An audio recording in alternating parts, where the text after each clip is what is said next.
A great sage visited a king,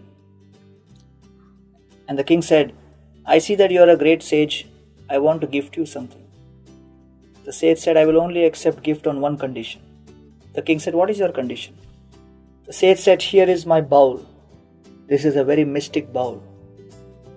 And all the gift which you give must first fill up this bowl. When the bowl is filled, then only I'll accept that gift. The king started laughing, looked at the sage and said, what kind of a crazy idea is this? Do you have any idea of the extent of the riches which I have in my kingdom? Do you have any idea what is the kind of gold, emeralds, ruby, jewelry in my treasury? Do you think I'll have difficulty filling up this bowl? Nonsense. The sage said, well, you can start. The king immediately called for his ministers and his assistants to bring all the treasuries. First, gold was brought. The gold was poured into the bowl. It disappeared. Diamonds were brought. It disappeared. Rubies were brought. It disappeared. Emeralds were brought. Practically every kind of precious gift which the king gathered, he would offer it into that bowl. It would mysteriously disappear. The king exhausted practically his entire treasury. The king had to practically put his entire kingdom on ransom, and it became a matter of great prestige. The king said, I cannot actually be defeated by this penniless sage. And the king was trying and trying and trying.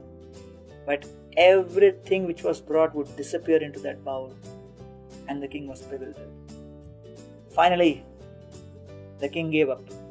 He fell at the feet of this sage and said, I have myself become a penniless beggar now, trying to satisfy your needs. I cannot figure out what kind of a mystic bowl this is. Whatever goes into the bowl disappears. Please explain to me.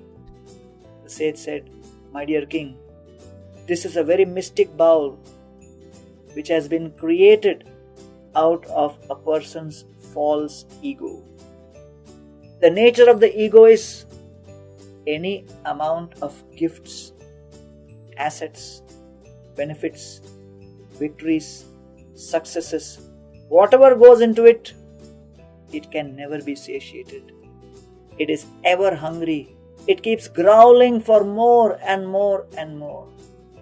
And therefore Krishna says in Bhagavad Gita, Idam adya maya labdham imam prapse manoratham idam astidam iti me bhavishyati punardhanam.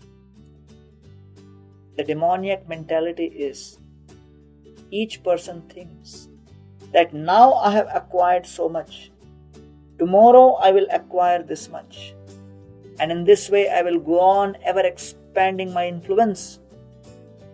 I have to express and experience my superiority over others. That's the nature of the hungry, false ego. No amount of accomplishments is sufficient for this false ego to be satiated, to be satisfied. And therefore, it's extremely important for us to know that the solution to the problem of false ego is not adding more fuel, but actually transforming our heart with humility.